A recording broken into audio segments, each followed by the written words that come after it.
À toutes et tous. Toute l'équipe du club entreprise dont je suis le directeur, Claude Benoît, a plaisir de vous accueillir, voire de vous retrouver, puisque nous avons une cinquantaine d'inscrits et qu'il y a aussi beaucoup de personnes qui nous suivent depuis le début de nos webinaires, puisque c'est la troisième édition de notre webinaire.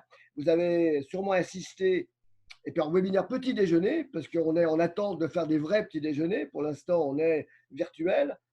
Eh bien, on a fait l'e-réputation avec Kevin Gallo. On a fait l'incroyable percée technologique en Chine avec Marc Ménardi. Et aujourd'hui, un thème aussi très important, la marque employeur, par notre expert Eric Ojog, que nous remercions bien évidemment de sa participation et de son intervention aujourd'hui. Alors, comme d'habitude, parce que maintenant vous êtes habitué un peu à notre format, un petit clin d'œil quand même sur les livres coup de cœur que le club a et qui sont sur notre site ou sur LinkedIn. Alors, il y a beaucoup de livres, il y a quelques livres qui sont très professionnels, marketing, mais je voudrais vous signaler aussi quelques livres que j'aime bien, qui sont un petit peu à part et qui sont importants. Par exemple, vous avez le syndrome du poisson-lune, qui est un manifeste en anti-management, mais qui est très intéressant à lire. Vous avez Une vie choisie de Marc Simoncini. Et puis, vous avez aussi Napoléon, Hannibal, qu'ils auraient fait du digital. Et puis, un dernier livre qui est Tant de choses à savoir, par Anne Blair, qui est professeure d'histoire à Harvard et qui traite du fait de maîtriser l'information à l'époque moderne. Donc, tous ces livres, j'espère, vont vous inciter à aller voir notre site et on espère, lire ces quelques livres qu'on vous propose. Bon, je reviens à notre propos avec notre thème, la marque employeur. Alors, simplement, alors c'était un peu avant, je ne sais pas ce qui va se passer après le déconfinement, mais avant, le club était très sollicité par des chefs d'entreprise qui avaient des problèmes de recrutement et notamment étaient très intéressés par le fait de la marque employeur et de l'attractivité de cette marque auprès des futurs employés ou salariés ou intervenants. Et on voit bien que la marque employeur est devenue quelque chose de très important, autant en externe qu'en interne. Et notre expert, Eric Ojog, va bien sûr nous intéresser et sera très intéressant par rapport à ce sujet. Alors, pour présenter brièvement par rapport à tout ce que fait notre expert, il est conférencier et dirigeant fondateur de 109 Exploration, dont la vocation est d'être facilitateur et créateur d'équilibre dans les relations humaines, afin d'accompagner les entreprises à bâtir des marques employeurs authentiques et responsables. Il a joué un rôle important dans le développement de l'image de l'organisation internationale Interpol, puis il a dirigé l'Institut de management des industries de la santé. Donc, ces plusieurs expériences lui ont permis d'acquérir une vision précise des attentes des candidats, des collaborateurs et des comportements managériaux.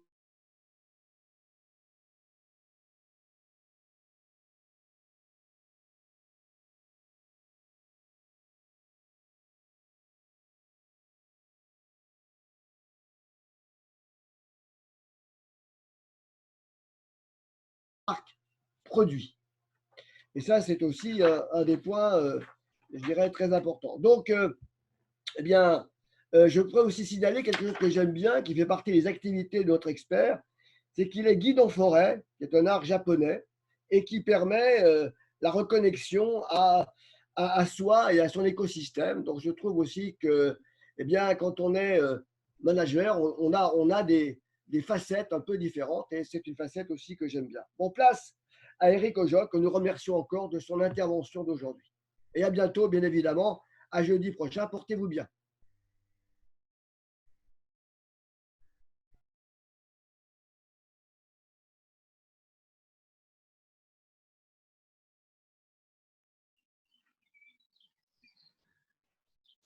Bonjour à tous, j'espère que le micro est bien connecté, que vous m'entendez correctement. Voilà.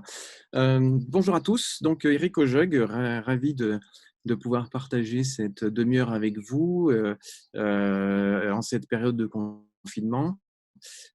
Effectivement, comme l'a spécifié Claude, je vais profiter de ces 30 minutes pour aborder un thème qui m'est cher, à savoir la notion de marque employeur, mais j'ai voulu me pencher sur un thème qui est particulier, c'est à savoir finalement la marque employeur, comment attirer, fidéliser dans un monde éphémère et en crise. Voilà, dans cette période de confinement, je me suis dit quel est finalement l'impact de ce confinement pour arriver à garder le contact avec de futurs candidats et avec ses collaborateurs. Voilà.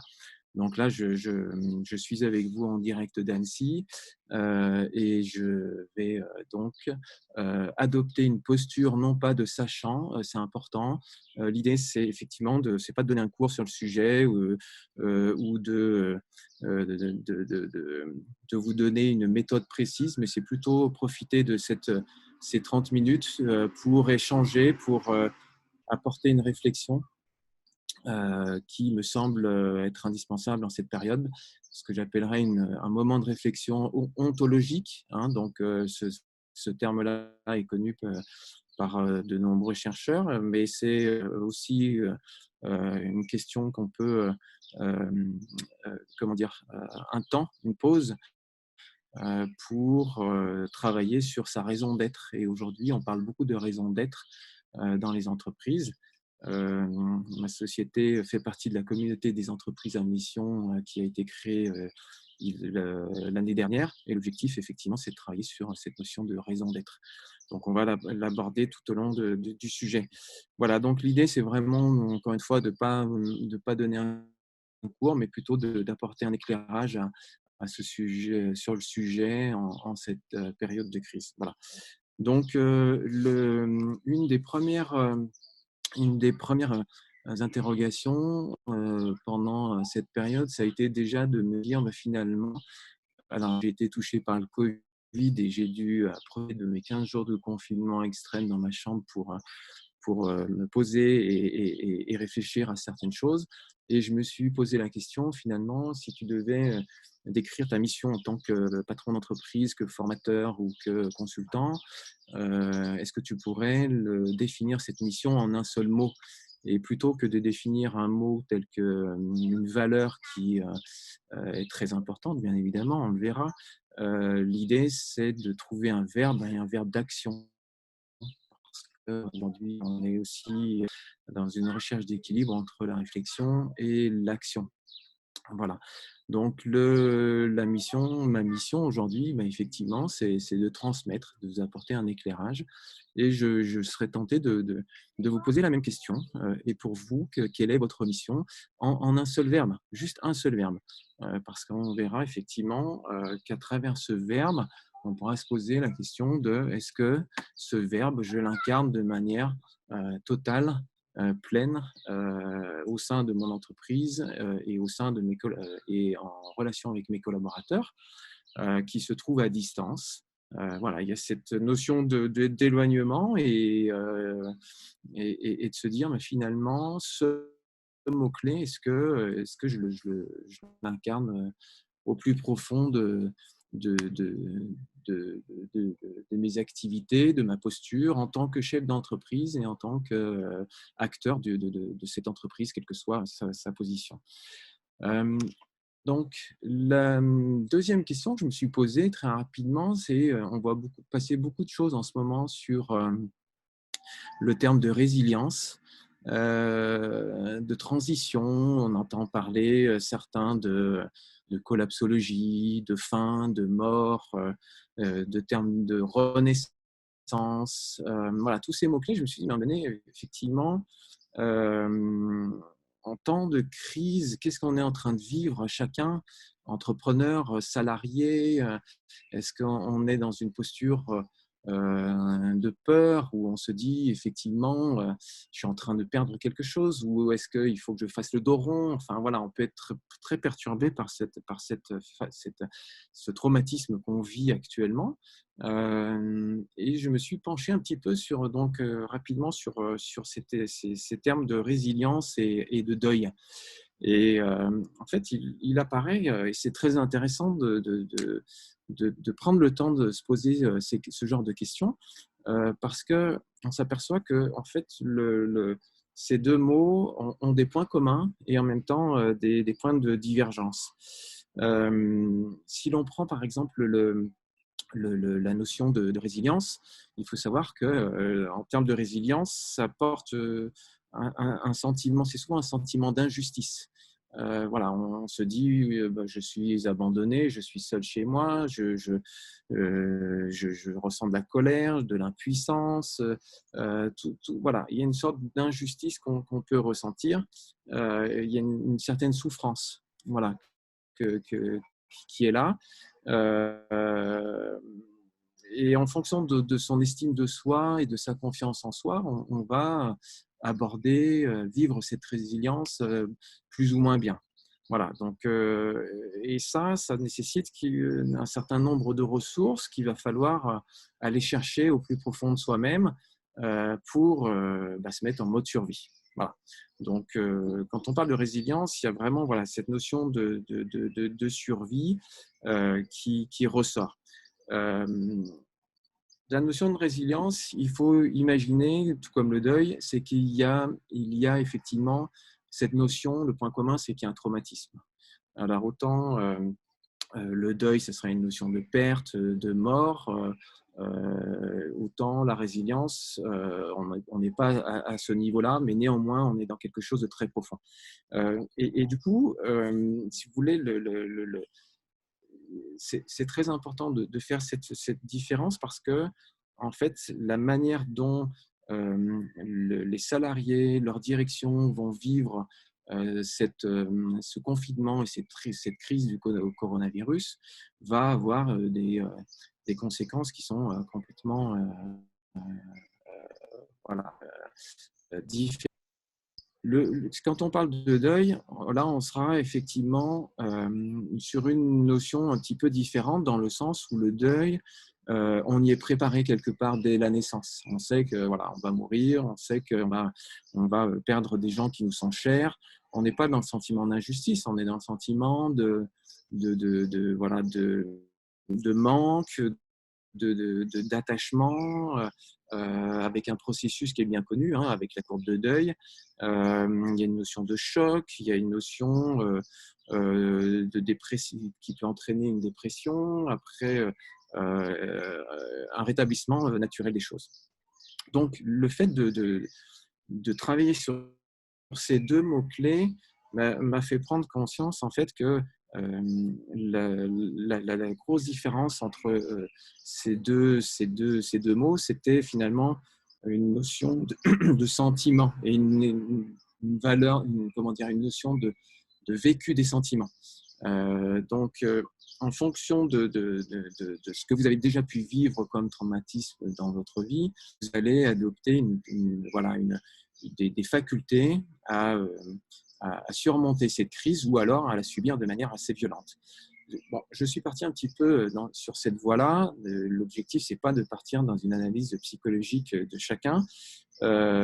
Néanmoins, ce qu'il en ressort malgré tout, c'est, vous allez comprendre pourquoi j'ai voulu aborder ce sujet-là par le biais par cet angle-là. C'est qu'à un moment donné, les spécialistes, alors vous avez plusieurs spécialistes qui ont déjà travaillé sur le sujet, bien évidemment, expliquent que le deuxième traumatisme que vous allez vivre va vous permettre voilà, de renforcer cette notion de résilience et vous pouvez la surmonter en faisant appel à ce qu'on appelle un tuteur de résilience. Et c'est là qu'on commence à rentrer dans une phase assez intéressante, c'est de se dire mais qui est ce tuteur de résilience auquel on pourrait faire appel. Et là, effectivement, on s'aperçoit aujourd'hui que dans l'entreprise, vous avez un certain nombre d'acteurs qui se battent au quotidien pour faire perdurer les activités de la société et notamment, on le verra un petit peu plus tard, donc des opérationnels, mais aussi des DRH et des DIRCOM qui sont là pour maintenir le lien et créer du lien.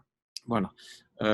Alors, j'ai voulu aborder ce sujet-là de manière sous cet angle-là parce que quand on parle de marque employeur, il faut savoir que vous avez des facteurs clés de succès que sont la culture de l'entreprise, que sont le leadership et que sont le bien-être en entreprise.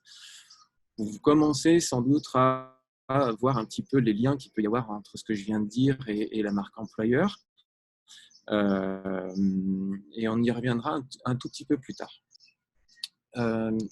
Moi, j'aime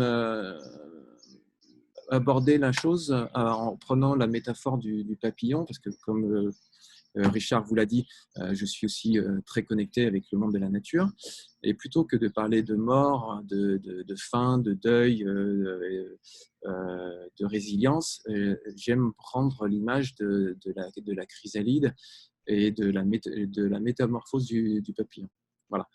Pourquoi? Parce que on s'aperçoit, et c'est assez étonnant d'observer en fait la transformation de cet animal, c'est que la chenille, au départ, est composée de cellules qu'on appelle des cellules normales pendant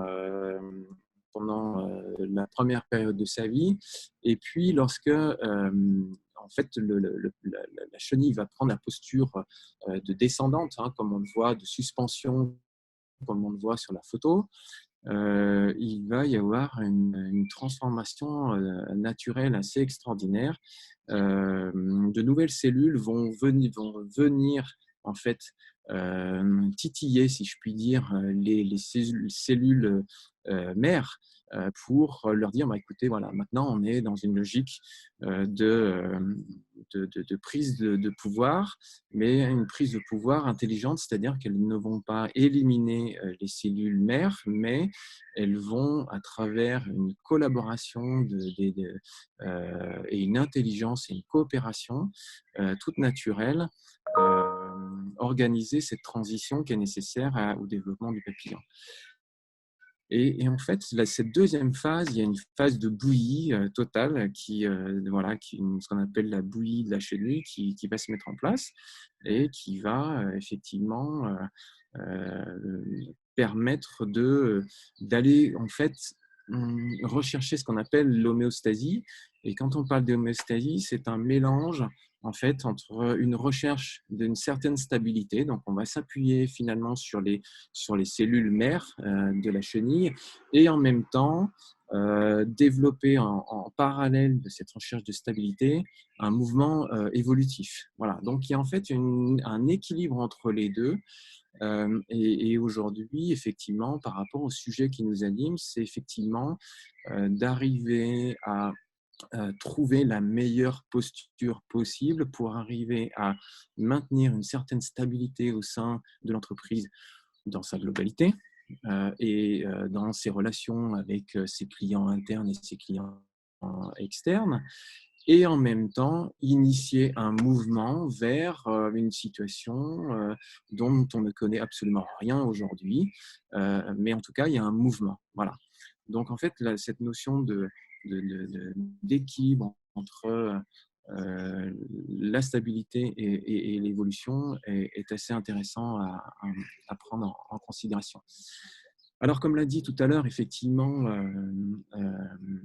Richard, l'idée, c'est de se dire aujourd'hui quel lien on peut faire entre tous ces sujets-là et puis l'identité de marque, l'identité produit, l'identité employeur.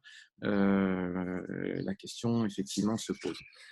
On s'aperçoit aujourd'hui, effectivement, que dans un certain nombre d'entreprises, l'identité produit prévaut. C'est-à-dire que moi, j'ai eu l'occasion, en tant que consultant, d'aller dans certaines grosses entreprises, et quand je lisais leur site web ou que j'avais l'occasion de discuter avec les salariés, effectivement, les valeurs affichées, les missions affichées étaient principalement destinées aux clients et pas forcément toujours appliquées, destinées aux clients internes que sont les collaborateurs, voire les futurs collaborateurs. Bon, ça c'est un fait. Ce n'est pas un jugement, et d'autres ont bien compris effectivement qu'il fallait peut-être rechercher une notion un petit peu plus équilibrée. Donc, si vous voulez, l'identité de marque en tant que telle, quand on parle d'identité de marque, alors j'ai oublié de préciser tout à l'heure, c'est que pour faire une présentation la plus juste possible, en général, et si il y a des marketeurs parmi vous, vous le savez qu'il faut définir effectivement la cible à laquelle on s'adresse pour lui apporter le maximum d'informations la plus juste possible. Là, je me trouve face à un public que je ne connais pas vos profils, donc il peut y avoir des redondances et si jamais je m'en excuse auprès des marketeurs. Mais là, il me semble important quand même pour les non-initiés de refaire un petit point sur ces termes précis. Si vous voulez, comment dire, l'identité de marque, elle se doit d'être lisible, elle se doit d'être uniforme, elle se doit d'être durable. Ça, c'est les fondamentaux. Si vous voulez, si je peux prendre un exemple que j'aime bien, quand on lit le slogan de la marque Patek Philippe, quand la marque dit tourner vers l'avenir mais ancré dans le passé, c'est qu'il y a une notion d'intemporalité qui fait que la marque peut traverser tout type de crise. Le message clé, il est intemporel. Donc, il ne subit pas les assauts des crises que la marque peut subir. Et puis, quelque part, l'identité de marque, elle sert aussi de boussole, de direction, de sens et permet de donner des objectifs destinés à l'ensemble des parties prenantes. Alors, bien évidemment, une bonne marque, une bonne identité de marque, elle renforce l'identité des produits, ça c'est sûr, hein, mais il faut savoir qu'elle facilite grandement le recrutement et la fidélisation des collaborateurs. Ça, c'est un point qui est effectivement incontournable. Et puis, en dernier point, elle représente aussi un rempart à votre réputation. Pour ceux qui ont déjà assisté à la conférence, au webinaire de la semaine dernière ou il y a 15 jours, vous imaginez bien effectivement qu'une marque puissante, une identité de marque puissante vous permet de traverser et de faire face à bien des crises. Donc, tout ça pour dire que la notion d'identité est aujourd'hui très importante parce que c'est vraiment le socle de votre structure et c'est voilà, comme on dit, comme disent les architectes, pour construire une maison qui dure dans le temps, il faut que les fondations soient les plus solides possibles. Donc l'identité, c'est votre ADN, c'est effectivement le pourquoi, c'est votre histoire, c'est ce sur quoi vous allez pouvoir vous reposer euh, euh, sur la durée. Donc ça, c'est très, très, très important. Quand on parle de marque employeur, vous avez des axes qui sont très forts, hein. Vous avez effectivement un aspect fonctionnel, hein, donc lié à l'utilité, l'intérêt du travail. Vous avez là un aspect économique lié aux aspects financiers.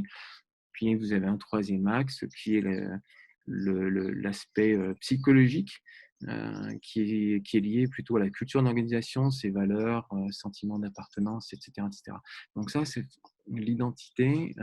Ces points-là effectivement sont très importants pour arriver à créer un lien qui soit pérenne entre les différents acteurs concernés par l'organisation. Maintenant, aujourd'hui, on se retrouve effectivement dans une période déstabilisante, perturbante. On se retrouve face à une incertitude extrêmement importante sur l'avenir de notre société civile dans son ensemble et la société, le monde économique en particulier. Donc cette déstabilisation entraîne voilà, un moment de réflexion qui est absolument nécessaire. Alors, effectivement, c'est cette réflexion dont je parlais tout à l'heure, elle est importante parce que elle va permettre à chacun de pouvoir repartir sur de bonnes bases. Aujourd'hui, quand on parle de marque employeur, la plupart du temps, on est dans le comment. Alors, il va falloir effectivement mettre en place une page web spécifique, un blog, aller sur les réseaux sociaux, etc., etc. Mais on est dans le comment et on est dans l'urgence, dans ce temps rapide, dans ce temps court pour essayer d'être visible le plus possible. Euh, il faut savoir, comme de la même manière, quand on parle de personal branding, hein, le produit qu'on vend, la marque qu'on vend, vous avez trois axes qui sont importants, c'est se connaître, se faire connaître et se faire reconnaître. Aujourd'hui, la question, c'est effectivement de profiter de cette aubaine qui nous est présentée pour travailler sur se connaître en tant que patron et en tant qu'entreprise. Donc là, effectivement, ce sont des questions qui, une fois qu'elles sont posées, euh, vont vous donner un état de lieu et vont vous permettre de rebondir dans de bonnes conditions et de prendre les bonnes décisions le plus rapidement possible. L'idée, c'est effectivement de pouvoir répondre à un ensemble de parties prenantes, dont vos clients internes, que sont vos collaborateurs. Et l'idée, c'est effectivement je vais passer à la slide suivante, euh, de trouver ce moment pour aller rechercher une certaine harmonie dans vos composantes et de voir comment exploiter vos atouts. Là, comme certains disent, c'est pas en temps de guerre qu'on apprend à faire la guerre. Là, c'est effectivement de se dire, voilà, on a des ressources en interne, on va essayer d'harmoniser un petit peu tout ça et d'agir en conséquence avec les ressources et les moyens qui se mettent à notre disposition. Voilà, donc en fait, l'idée, c'est, comme c'est indiqué sur la slide, c'est de réfléchir, de prendre un temps, de réfléchir à effectivement quelle est la mission de l'entreprise, comme je vous le disais tout à l'heure, en un mot peut-être, et de voir comment vous, vous l'incarnez. Pourquoi? Parce que la mission, en fait, c'est être la notion d'engagement, source d'engagement et d'inspiration. Voilà, la mission et la vision, c'est vraiment la notion d'engagement et d'inspiration. Quand on parle de culture, on est plutôt sur l'éthique professionnelle et l'analyse des comportements. Donc aujourd'hui, en temps de crise, qu'est-ce que vous mettez en place? Quelle est la posture des acteurs de votre organisation ou des futurs acteurs de votre organisation? Euh, et quel est leur niveau d'engagement? Certains peuvent effectivement avoir besoin d'autonomie, certains peuvent avoir besoin d'être rassurés, certains peuvent voir cette crise, encore une fois, sous une logique de perte, de mort, de choc, voilà, qu'est-ce qui se passe? Quel est finalement aujourd'hui, à travers cette posture-là, l'engagement de vos salariés et quel est le lien que vous établissez entre vous et eux? Le autre point en interne, effectivement, c'est est-ce qu'on profite de cette période de crise, et comme ça l'est soutenu, comment dire, aujourd'hui, excusez-moi, le gouvernement a mis en place tout un système pour permettre aux entreprises de profiter du confinement pour développer ses compétences. Voilà. Donc là aussi, c'est le point, effectivement, pour les cadres dirigeants de permettre à leurs salariés de monter en compétences parce qu'on sait effectivement que ce point-là est une donnée extrêmement importante en termes de fidélisation. Voilà, donc vous avez différents axes qui vous permettent de, de, de, de, de, d'améliorer euh, comment dire, votre niveau d'appétence et d'attractivité à travers ces différents thèmes-là. Voilà. Ensuite, en termes de relations à l'externe, effectivement, c'est le moment peut-être de travailler sur votre proposition de valeur, de voir quels sont le type de relations que vous avez avec l'ensemble de vos parties prenantes, ce n'est pas uniquement en interne, et puis effectivement d'asseoir votre positionnement de manière plus pertinente. Voilà. Donc là, c'est un peu technique tous ces mots et je ne voudrais pas perdre trop de temps par rapport à ça. L'objectif, c'est de vous amener sur quelque chose d'un petit peu différent que d'habitude. J'ai repris l'exemple de l'homme de Vitruve simplement pour faire une métaphore entre le monde du travail actuellement et puis l'architecture. Alors, je relis la citation, hein, pour qu'un bâtiment soit volumétrie et des proportions parfaites comme celles qui se trouvent dans la nature. Donc, l'idée, c'est de se dire, voilà, aujourd'hui, en tant qu'entreprise, est-ce que pour être une entreprise attractive, je dois en fait rechercher un certain équilibre entre la relation que j'ai avec mes clients et la relation que j'ai externe et les relations que j'ai avec mes clients internes, que sont mes collaborateurs. Et cette notion d'équilibre, elle est très, très, très importante. Donc, vous avez en fait voilà, une notion d'équilibre et ce qu'on appelle l'équilibre des attentions. C'est-à-dire qu'aujourd'hui, entre votre identité de marque employeur et de marque produit, vous devez prendre dans cette période de confinement comme une opportunité pour établir une relation, alors peut-être moins informelle qu'à l'accoutumée, mais pour rétablir une vraie relation sincère et authentique avec vos salariés. Et là, on revient à ce qu'on appelle en fait un équilibre entre l'expérience collaborateur et l'expérience client. Voilà, donc aujourd'hui, effectivement, tous ces points de contact que vous pouvez avoir avec les clients externes pour, comment dire, atteindre un niveau de satisfaction le plus élevé possible, la question se pose aujourd'hui, effectivement, est-ce que ce niveau de satisfaction, il est identique avec mes salariés pendant cette période-là? Et pas uniquement avec mes salariés, mais aussi avec tous les candidats potentiels avec lesquels j'ai pu commencer à créer une relation depuis quelques semaines, quelques mois, quelques années. Et finalement, quelle est la nature de cette relation pendant cette période-là? L'idée, encore une fois, c'est d'être le plus authentique et le plus sincère possible, dans le sens où, quand on parle de marque employeur, il y a une logique et même dans la relation avec le client, c'est de tenir la promesse qu'on a faite.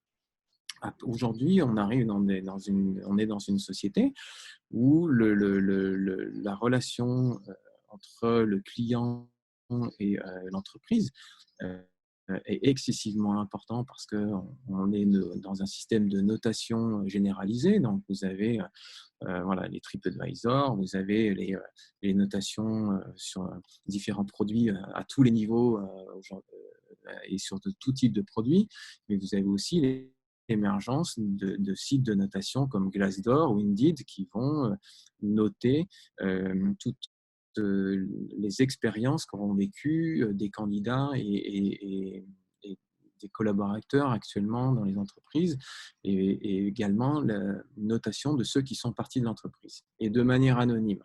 Donc, vous vous exposez en fait à une critique très rapide si tant est que vous ne satisfassiez pas les exigences de chacun. Alors aujourd'hui, effectivement, la difficulté, c'est que en fait, on considère en termes de marketing que les collaborateurs sont devenus des clients. Voilà, sont devenus des clients. Et effectivement, la notion est importante parce que ça transforme le service des ressources humaines un spécialiste et qui offre des services à des collaborateurs qui deviennent de plus en plus exigeants. Donc, c'est pas très simple. Euh, c'est pas très simple pour le service des ressources humaines, effectivement, parce que l'exigence des salariés, et surtout en temps de crise, voilà, peut être excessivement importante. Et l'idée, c'est de trouver, encore une fois, un certain équilibre au niveau des attentions pour arriver à recréer du lien et au lieu de créer des tensions et faire en sorte que, effectivement, le service des ressources humaines ne travaille pas pour ses collaborateurs, mais travaille avec ses différents collaborateurs ou des candidats potentiels pour arriver à trouver des solutions en temps de crise et faire en sorte qu'on puisse aborder l'avenir avec un minimum de confiance. Donc, l'idée, c'est effectivement de redonner du sens rupture que nous vivons actuellement et passer alors là, c'est un point important, c'est passer de la loi de la jungle à la loi de la forêt. Concrètement, qu'est-ce que ça veut dire? Aujourd'hui, quand on parle, si on reprend le, comment dire, la définition du rapport entre l'homme et la nature, si vous prenez la posture occidentale classique, libérale, c'est l'homme qui domine la nature. On voit ce qui se passe en ce moment dans de nombreux pays et notamment au Brésil. Et c'est la loi du plus fort. Voilà, l'homme domine la nature, il se sent au-dessus culturellement et il est là dans une notion de recherche du pouvoir. Donc là, on est effectivement peut-être dans ce que certains appelleraient l'ancien monde. Voilà, on parle beaucoup de l'après, du monde d'après en ce moment. Bon, là, on serait plutôt dans l'objectif de l'ancien monde. Quand on parle de la loi de la forêt, on est plutôt dans une logique de coopération. On est dans une logique plutôt, une philosophie orientale, recherche de l'équilibre, alors je mets en dehors un petit peu ce qui se passe aujourd'hui avec l'approche chinoise pure et dure, mais si on reprend historiquement et sur une zone géographique beaucoup plus large, on va être dans une logique de coopération où c'est la nature qui domine l'homme. Et là, effectivement, on va essayer de faire appel à des notions d'entraide, de coopération, de mutualisation. Vous avez ce qu'on appelle le commensalisme dans la nature qui, vous prenez l'anémone de mer et le poisson dont j'ai oublié le nom, Nemo, qui vont s'entraider alors qu'ils n'ont rien à voir l'un et l'autre, mais ils ont trouvé avec le temps des leviers pour s'entraider et se protéger. Voilà.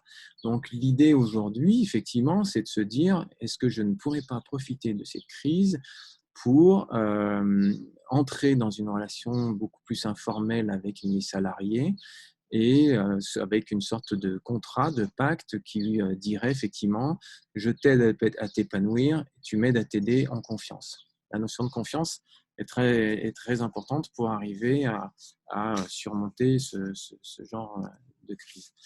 Alors, pour effectivement arriver à faire le lien avec ce que je disais tout à l'heure par rapport à la notion de mort et la notion de résilience, effectivement, la notion de tuteur de résilience aujourd'hui semble indispensable. Alors, pour répondre à la question comment attirer et fidéliser en cette période dans un monde éphémère et en crise, effectivement, une des pistes de développement qui pourrait être mise en place, c'est, je vais vérifier le temps, c'est effectivement, et je vais essayer d'aller à la conclusion, de prendre soin et de prendre le temps de prendre soin de ces équipes, plus particulièrement en cette période-là. Voilà.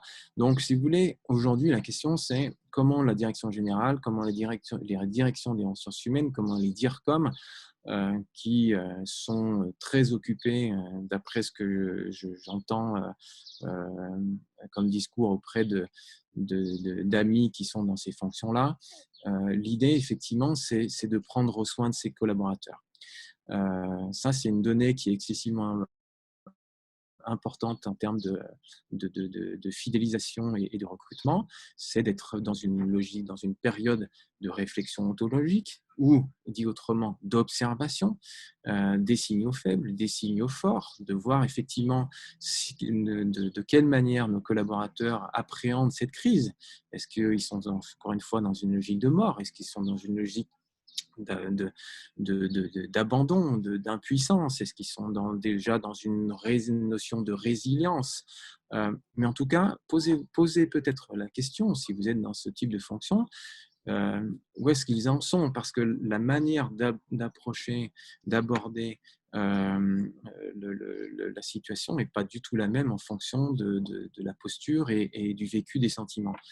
Maintenant, effectivement, le rôle des DG, des DIRCOM et des DRH est de prendre soin des collaborateurs. C'est très bien. Et on sait effectivement, et je rejoins le sujet initial, euh, l'importance, l'équilibre entre des attentions entre les collaborateurs et les clients, parce qu'on sait que si les collaborateurs sont dans une logique, dans une posture de sérénité, dans une posture d'équilibre, ils pourront prendre soin de leurs clients de manière totalement pertinente. Donc l'équilibre entre les trois, effectivement, est très important. Donc, la question qu'on peut se poser aujourd'hui, effectivement, c'est qui est le tuteur de résilience des DG, des DRH et des DIRCOM? Ça, c'est effectivement une question qui est très importante. À part eux-mêmes, effectivement, est-ce que si vous êtes DG, DRH, DIRCOM, est-ce que vous prenez soin de vous? Est-ce que vous profitez de cette période pour vous poser des bonnes questions, pour retourner à l'essentiel, etc. La question aujourd'hui, c'est est-ce que c'est le moment de vendre, parce qu'on parle de marketing, de marketing produit, marketing en marque employeur, on est dans cette logique de vente. Est-ce que c'est le moment de vendre? Est-ce que c'est le moment d'être sur tous les réseaux et de surcommuniquer? Honnêtement, je ne crois pas. Nous avons fait le choix de ne plus échanger sur les réseaux sociaux de manière massive pour ne pas saturer justement nos clients potentiels. Nous avons décidé également de ne plus envoyer de mails à outrance à nos clients et à nos prospects parce que nous considérons que ce n'est pas le moment. Le moment est opportun pour prendre soin de soi, pour prendre soin de ses collaborateurs de manière plus informelle, de prendre soin de la relation que nous avons commencé à établir avec de futurs candidats. Et un simple bonjour, un simple appel, un simple comment allez-vous va contribuer à établir une relation beaucoup plus authentique et beaucoup plus responsable parce que le temps de l'action n'est pas forcément venu. Voilà, donc voilà les points sur lesquels que je voulais traiter. C'est un exercice complexe parce qu'encore une fois, traiter ce sujet en 30 minutes, il y a tellement de choses à dire que il faut être très concis et j'espère que je donne quelques pistes intéressantes. Je voudrais terminer vite fait sur l'effet papillon, pour rester sur l'aspect relation business, management et nature. Encore une fois, les Chinois disent que l'important, ce n'est pas la vitesse, mais c'est le mouvement. Et pour atteindre le sommet de la montagne, il faut commencer par le premier pas. Quand on parle en termes techniques de marque employeur, on parle beaucoup de lead nurturing et de employee advocacy. Qu'est-ce que c'est? Grosso modo, l'idée, c'est de nourrir la relation sur le temps, sur la durée. Et faire preuve d'authenticité ne peut que apporter une valeur ajoutée à l'identité de votre marque. Une relation authentique, sincère, dans laquelle vous allez afficher parfois vos faiblesses, mais tout en affichant vos forces, en montrant que vous avez confiance en la personne avec qui vous échangez, qu'elle pourra vous apporter, en intégrant l'équipe, une réelle valeur ajoutée. en acceptant que cette personne puisse se tromper, en acceptant que cette personne puisse ne pas être parfaite, euh, mais en ayant une communication, une relation authentique, fera que petit à petit, vous pourrez avoir le même impact que l'effet papillon. Et pour l'employé advocacy, c'est un petit peu la même chose, hein, par rapport à votre client interne que sont vos collaborateurs. L'idée, c'est effectivement par des simples appels rapides, par une logique de troc, de se dire voilà, moi je suis peut-être qu'un employé, mais je vais appeler mon DRH pour lui donner, apporter tout mon soutien, va vous permettre effectivement, quel que soit votre statut, votre fonction, votre poste, pouvoir vous permettre de devenir ce tuteur de résilience dont chacun a besoin en cette période de crise. Voilà, c'est une question qui est importante à se poser, effectivement. Est-ce que ce n'est pas le moment d'écouter les riz qui poussent? Nous, c'est une expression qu'on utilise quand on accompagne certaines personnes dans la forêt. C'est prendre ce temps de cette réflexion, se poser les bonnes questions avant de chercher des solutions. Et tous ensemble. Et tous ensemble. Regarde de tous tes yeux, regarde, mais regarde vraiment. C'est l'invitation que je ferai à chacun d'entre nous pour se reconnecter à l'essentiel et se tourner vers un avenir incertain, certes, mais lumineux si tant est qu'on y prête l'attention nécessaire. Voilà, j'ai peut-être dépassé un tout petit peu le temps. Je vous remercie de votre attention et je reste à votre disposition pour répondre à vos questions. Merci. Merci Eric. Effectivement, il y a pas mal de questions qui ont été posées sur la chatroom depuis le début de ton intervention. Je vais commencer à la première. On essaiera de répondre à tout en respectant le timing que l'on s'est donné. Donc la première, vous dites qu'il faut prendre du temps pour la réflexion, mais certaines fonctions sont débordées et d'autres sont totalement à l'arrêt. L'écart ne risque-t-il pas de créer des tensions?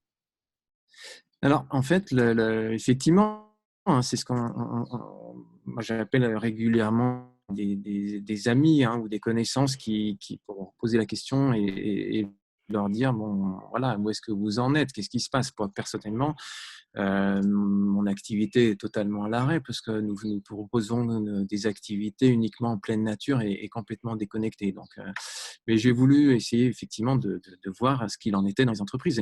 Et on se trouve face à une situation où vous avez des personnel qui est en quasi burn-out aujourd'hui, alors que d'autres sont dans ce qu'on appelle un brown-out, c'est-à-dire que certains sont saturés d'activités diverses et variées. À cela viennent s'ajouter les activités personnelles avec, pour ceux qui ont des enfants, voilà, une réorganisation totale de la journée. Et puis, vous avez d'autres personnes, effectivement, qui sont complètement isolées et qui n'ont absolument plus rien à faire ou effectivement, il faut arriver à trouver un équilibre et de nouvelles activités, notamment en ritualisant sa journée, ce qui est important. Effectivement, on risque d'être confronté sous peu à certaines tensions, et d'où l'intérêt effectivement de créer une vraie relation entre l'ensemble entre les membres du personnel, parce que on peut être, j'aime bien la nuance entre solidaire et solitaire, et aujourd'hui vous avez peut-être des gens qui ont déjà vécu des traumas et qui ont cette capacité à développer un haut niveau de résilience, quel que soit leur statut, et qui pourraient apporter une certaine écoute, un certain réconfort à des supérieurs ou à des gens qui ont d'autres fonctions pour devenir ce tuteur de résilience qui est si nécessaire à cette traversée du désert. Question suivante, lorsqu'un nouveau collaborateur arrive et qu'il est déçu, désillusionné par la culture d'entreprise, est-ce que sa confiance est rattrapable ou non? Y a-t-il entre le décalage, si vous voulez, entre ses promesses et la réalité faite par l'entreprise?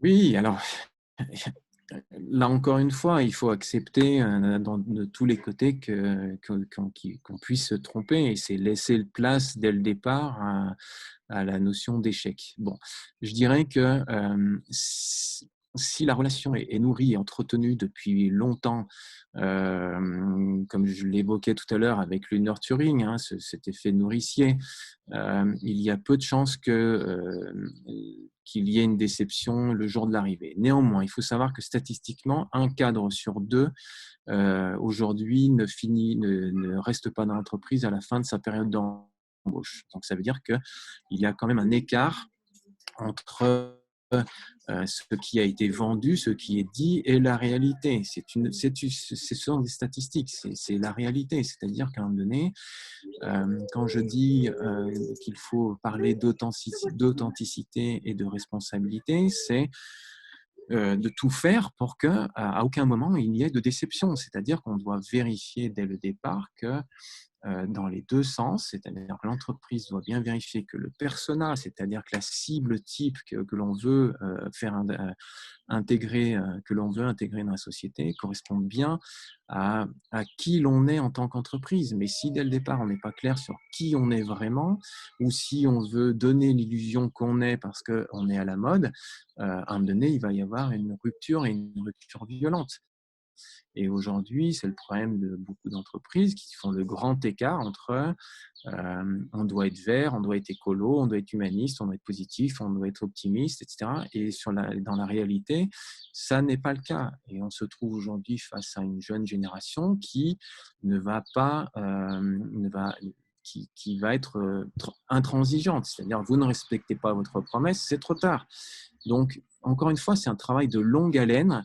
Et si la relation a été bien menée sur la durée, il n'y a aucune raison que ça se passe mal et qu'il y ait quelconque déception au départ. Maintenant, pour donner une réponse très rapide aussi, vous devez mettre en place des process de vérification.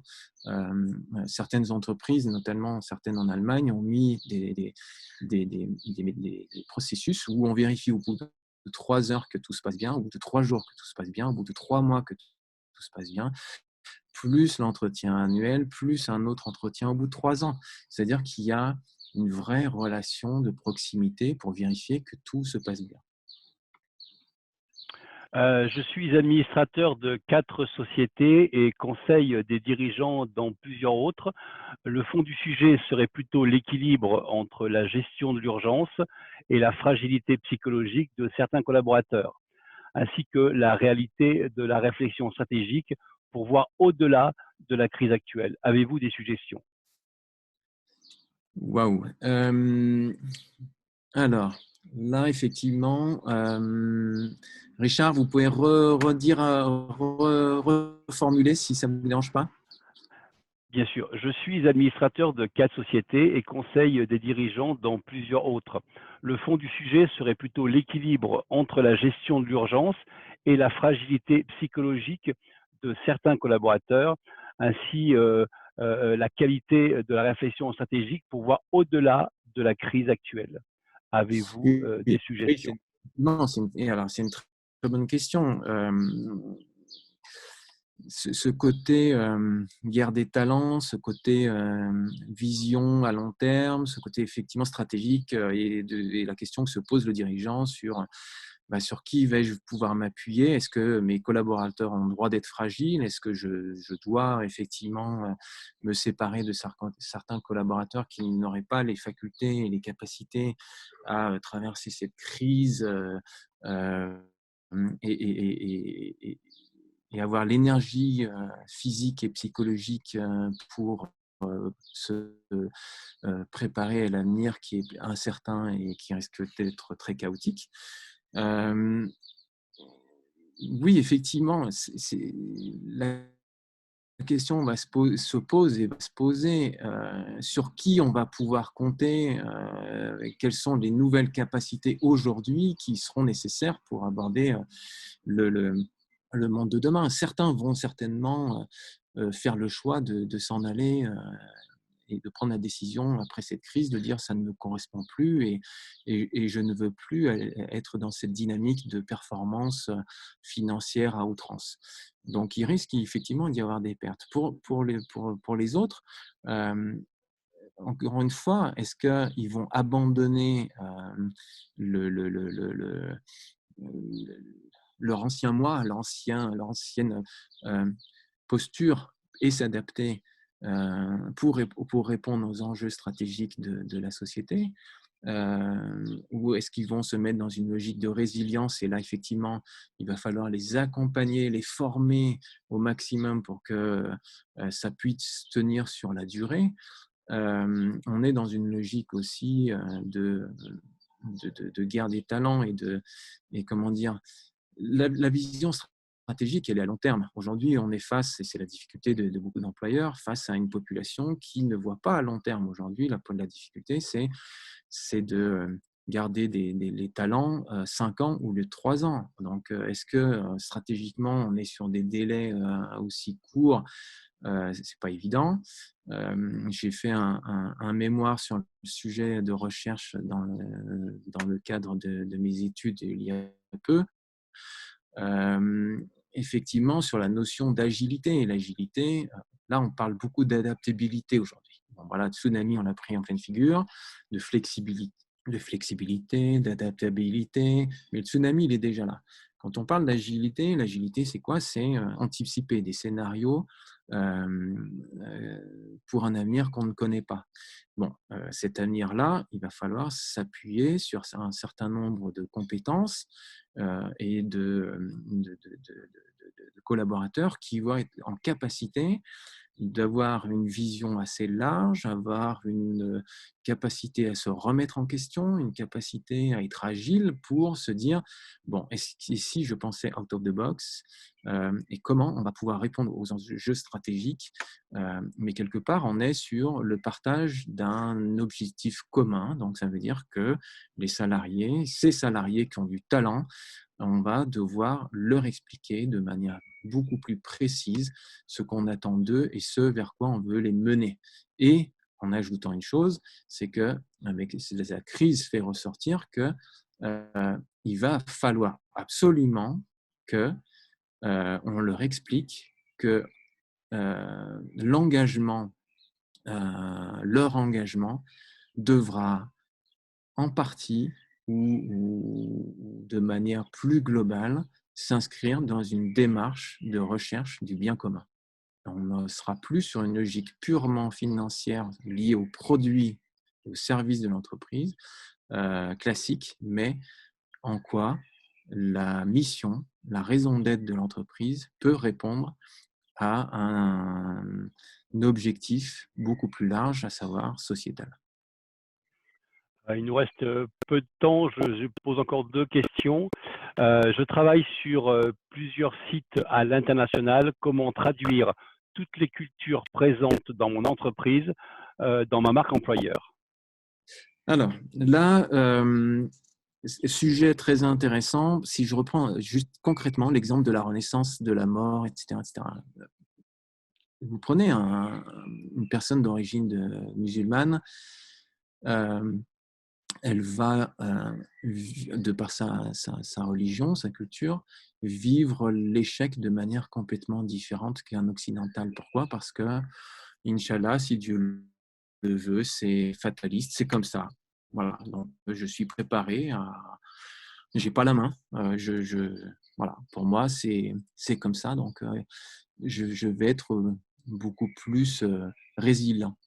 Vous prenez un asiatique, lui, ça va être la notion de cycle, c'est-à-dire qu'il va vous dire, la vie est cyclique, printemps, été, automne, hiver, on est en pleine crise, c'est pas grave, il y aura le printemps. Un occidental, lui, il va y avoir une notion de culpabilité, de faim, voilà, comme je le disais tout à l'heure, des sentiments, les sentiments ne sont pas du tout les mêmes, c'est presque plus violent. Il y a pas, voilà, la notion de mort et de renaissance, c'est pas du tout la même. Et en fait, pour reprendre l'exemple d'Interpol au sein de laquelle j'ai travaillé pendant 16 ans, nous, on était 85 nationalités sur 300 personnes. Et l'idée, c'était effectivement de respecter les cultures de chacun et en même temps de créer notre propre culture au sein de l'organisation avec ses codes. C'est-à-dire qu'on était comme c'était une organisation internationale et on a eu des conflits parfois effectivement interculturels et on disait non, vous êtes comme dans une ambassade, nous devons créer notre propre culture avec nos propres codes. Et c'est pour ça qu'à l'époque, j'avais retravaillé sur la vision, la mission, les valeurs de l'organisation, parce que c'était le socle fondamental que chacun devait respecter au sein de la structure. Donc voilà, donc du coup, c'est effectivement, et comme je le disais au tout début, quand on parle de marque employeur, on parle les axes forts, c'est le leadership, c'est le bien-être, mais au-dessus de tout ça, c'est la culture.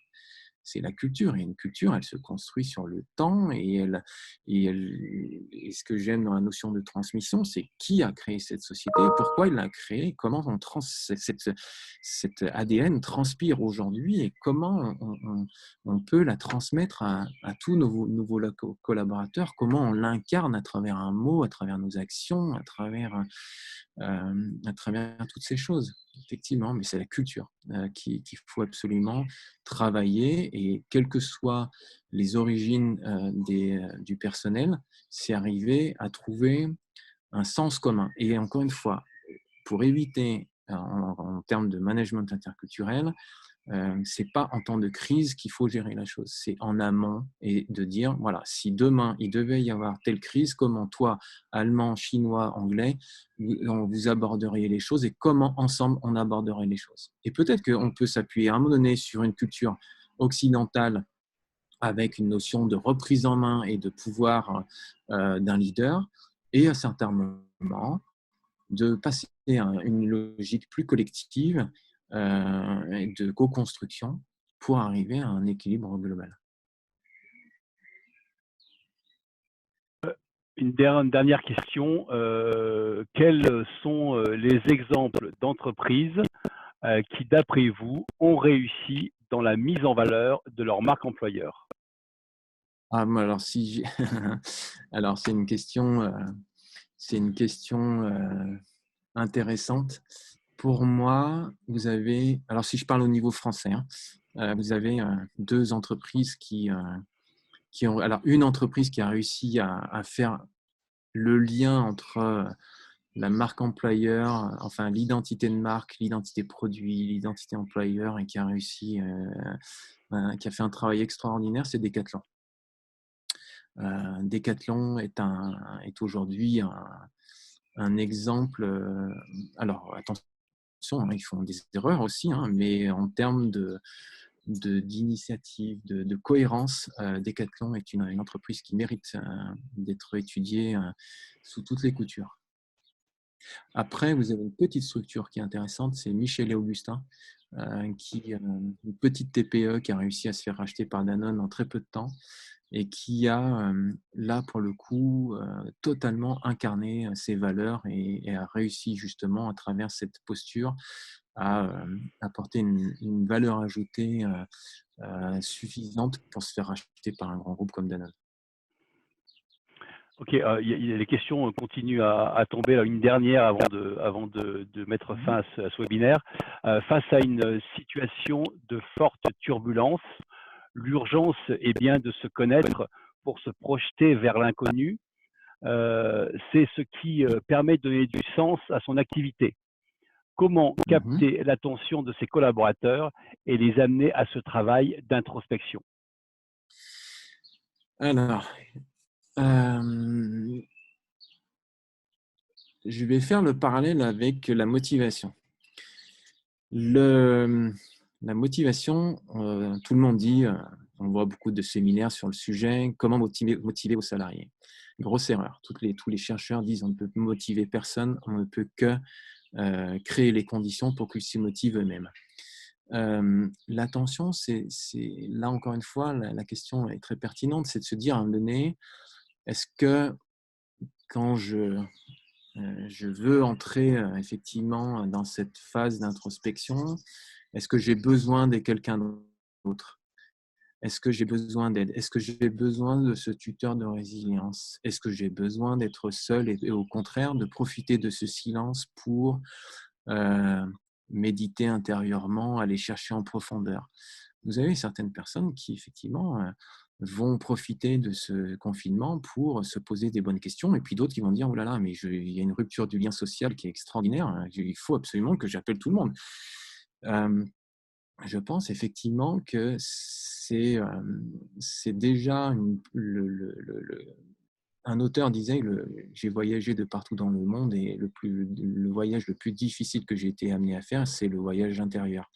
Effectivement, cette période, elle nous renvoie elle nous renvoie à notre propre intériorité, et elle peut être douloureuse, mais elle est nécessaire.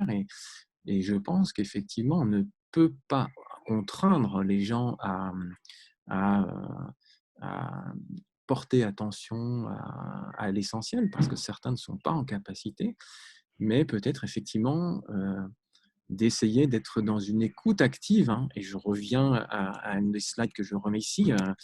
Je t'aide à t'épanouir, tu m'aides à t'aider, en confiance. C'est-à-dire qu'il y a une